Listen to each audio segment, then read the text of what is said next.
आणि इथे श्रद्धांजली वाहतो. मी माझी या घटनेमध्ये माझी मुलगी जगाली 19 वर्ष झाली.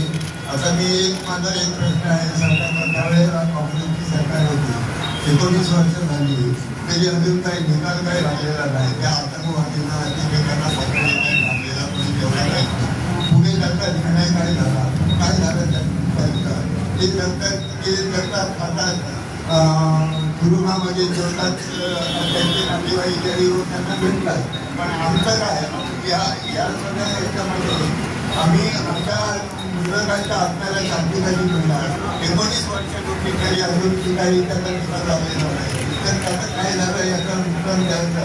सरकार तेव्हा काँग्रेसची होती, आता BJPची आहे. मी पण आता BJPचा पण त्यांना पण एक प्रश्न विचारतो की आतापर्यंत तुम्ही 19 वर्ष झाली आम्हाला इकडे सगळं काही करतात.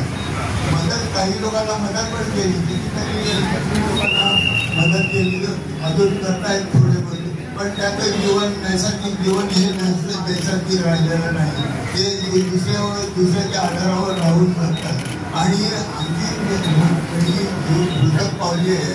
त्या मुलांना शांती कधी मिळणार. आम्ही शहराचे पण आम्हाला आता 19 वर्ष झाली म्हणजे जवळजवळ त्या व्यक्तीला माझ्या मुलीला 50 वर्ष व्हायला होत झाली असतील तरी आता अजूनपर्यंत काही निर्णय काय लागलेला नाही. तर निर्णय तिथे बोलावून आम्ही तिकडे जमा होतो खरं, पण सरकार काय करते. त्यामुळे आतंकवादींना 19 वर्ष पालनपोष करतात आणि या जखमीची विचारपूस पूर्णपणे होत नाही. ज्यांना मदत पाहिजे तेवढी मदत मिळत नाही. काही लोकांच्या मदती वाट होतात, किरकोळ होतात.